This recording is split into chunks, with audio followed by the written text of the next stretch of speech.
الله أكبر الله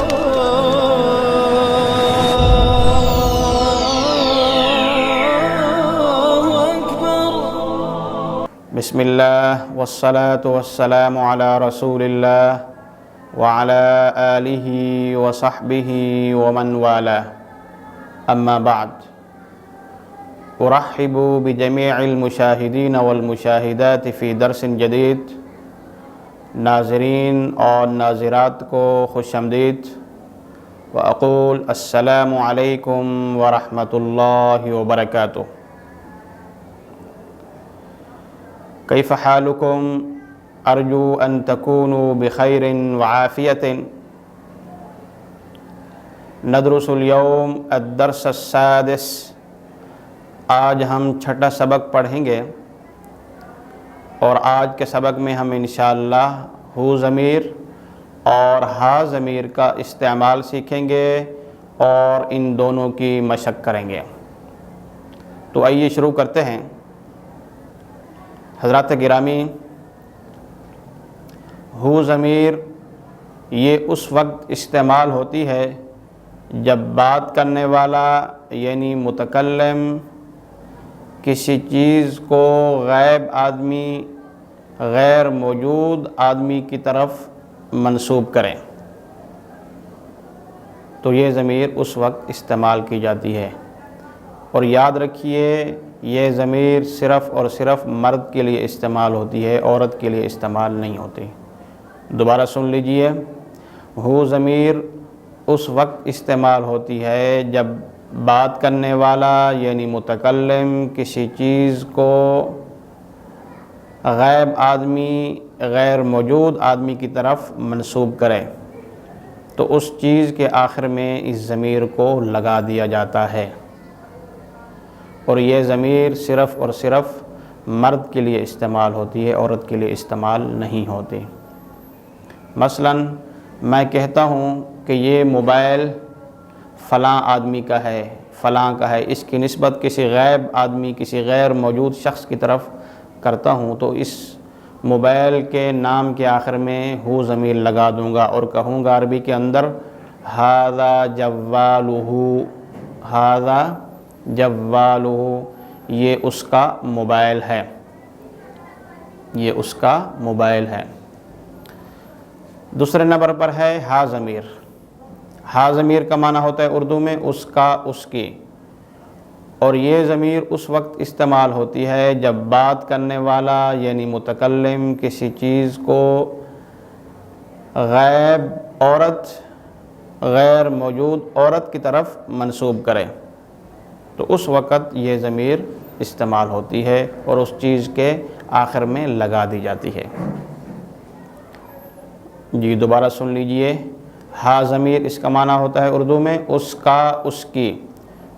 اور یہ ضمیر اس وقت استعمال ہوتی ہے جب بات کرنے والا یعنی متکلم کسی چیز کو غائب آدمی کی طرف منسوب کرے، غیر موجود شخص کی طرف منسوب کرے، تو اس وقت یہ ضمیر اس چیز کے آخر میں لگا دی جاتی ہے. اور یہ ضمیر صرف اور صرف عورت کے لیے استعمال ہوتی ہے، مؤنث کے لیے استعمال ہوتی ہے. مثلا یہ موبائل ہے، میں اس کو کسی عورت کی طرف منسوب کرتا ہوں کہ یہ موبائل فلاں عورت کا ہے، تو عربی کے اندر کہوں گا ھذا جوالھا، ھذا جوالھا، یہ اس کا موبائل ہے. تو آئیے اب ان دونوں ضمیروں کا استعمال سیکھتے ہیں اور ان کی مشق کرتے ہیں. ھذا خالد، یہ خالد ہے. ھذا کتابہ، یہ اس کی کتاب ہے. ھذا قلمہ، یہ اس کا پین ہے. ھذا رأسہ، یہ اس کا سر ہے. ھذا وجہہ، یہ اس کا چہرہ ہے. ھذا انفہ، یہ اس کا ناک ہے.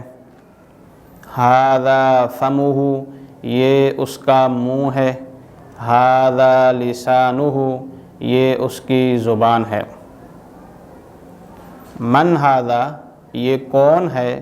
ھذا خالد، یہ خالد ہیں. این کتابہ، اس کی کتاب کہاں ہے؟ ھذا کتابہ، یہ اس کی کتاب ہے۔ این رأسہ، اس کا سر کہاں ہے؟ ھذا رأسہ، یہ اس کا سر ہے۔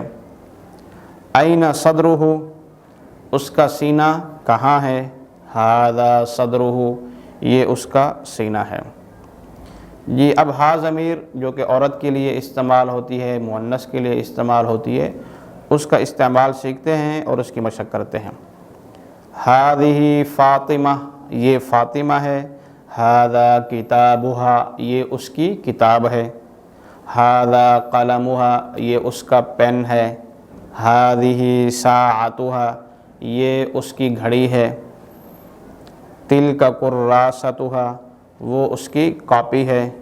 ھذا اخوھا، یہ اس کا بھائی ہے۔ تلک اختھا، وہ اس کی بہن ہے۔ من ھذہ، یہ کون ہے؟ ھذہ فاطمہ، یہ فاطمہ ہے۔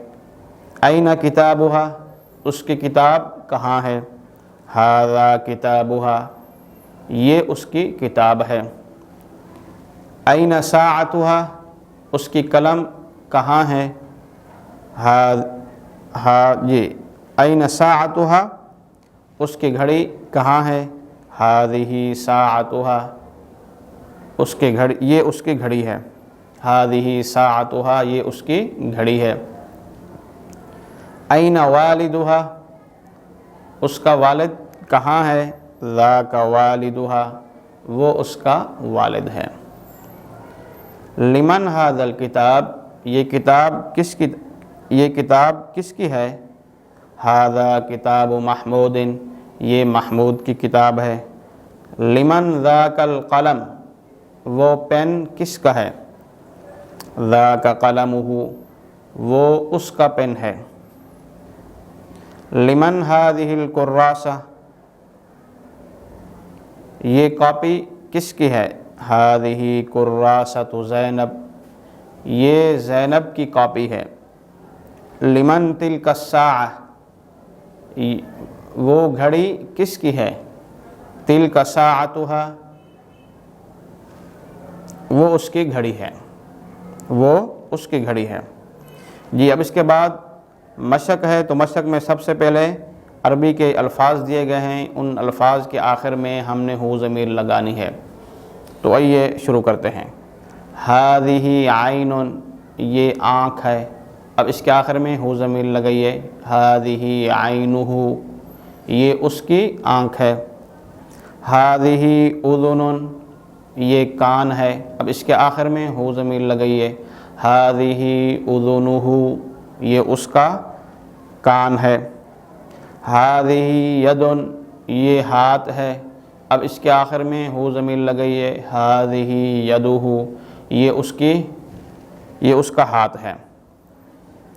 ھذہ اصبع، یہ انگلی ہے۔ اب اس کے آخر میں ہو ضمیر لگائیے۔ ھذہ اصبعہ، یہ اس کی انگلی ہے۔ ھذہ کتف، یہ کندھا ہے۔ اب اس کے آخر میں ہو ضمیر لگائیے۔ ھذہ کتفہ، یہ اس کا کندھا ہے۔ تو اس طرح اور الفاظ مزید دیے گئے ہیں، ان کے آخر میں آپ ہو ضمیر لگاتے جائیے اور اس کو آپ سیکھتے جائیے۔ اب آگے دوسرے نمبر پر عربی کے الفاظ دیے گئے ہیں، ان کا ہم نے اردو میں ترجمہ کرنا ہے۔ تو آئیے شروع کرتے ہیں۔ ھذہ طالبۃ، یہ طالبہ ہے۔ اسمھا سعیدہ، اس کا نام سعیدہ ہے۔ ھذا کتابھا، یہ اس کی کتاب ہے۔ ھذا قلمھا، یہ اس کا پین ہے۔ ھذہ ساعتھا، یہ اس کی گھڑی ہے۔ ھذا بیتھا، یہ اس کا گھر ہے۔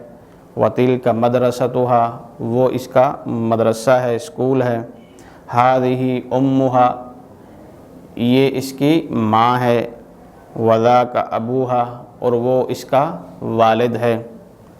ھذہ اختھا، یہ اس کی بہن ہے۔ وھذا اخوھا، اور یہ اس کا بھائی ہے۔